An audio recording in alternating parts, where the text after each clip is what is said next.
After a spectacular spring week in Washington, D.C. this past April, the Perth US-Asia Center has been pleased to reconvene a group of thought leaders from the Indo-Pacific, from our region, here in Australia for the Australian Spring. We are very fortunate to have had a generous grant from the United States State Department to enable both this April's trip and this week here. Just spent 2 days in Perth and 3 days here in Canberra, the nation's capital. We're just about to go into our final meeting after our participants from Korea, Indonesia, Vietnam, India, and First Nations Australia have a chance to meet with business leaders, policymakers, journalists, and others to better understand not just our region, but the relationship between the United States and Australia, the alliance between the United States and Australia, and its impact on this region. We have been very fortunate to meet with members of the Senate, to have tours of places like the National War Memorial, to meet with leaders of government and others who helped us understand these dynamics.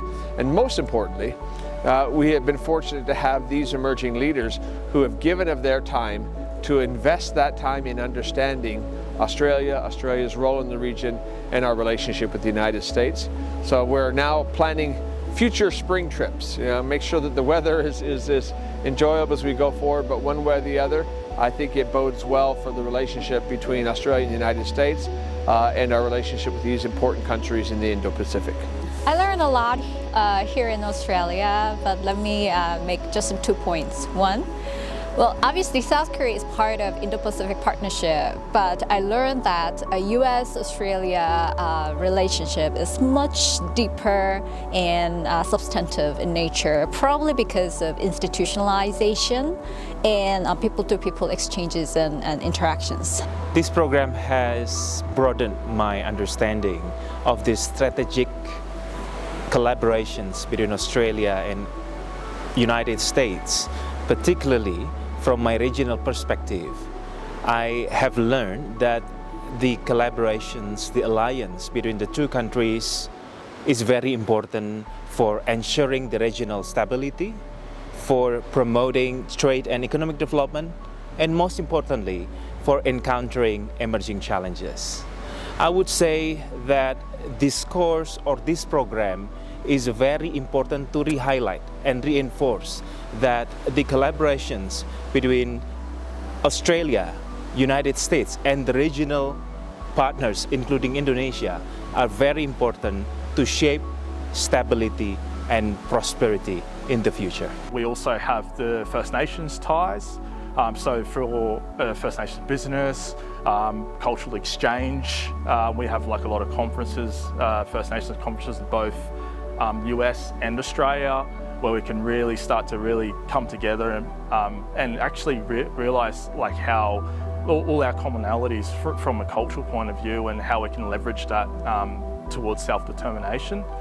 And yeah, like I think that's great. For me, the biggest takeaway on the US-Australia relationship has been as to how the alliance has been strengthening over a period of time, yet the mandate is expanding.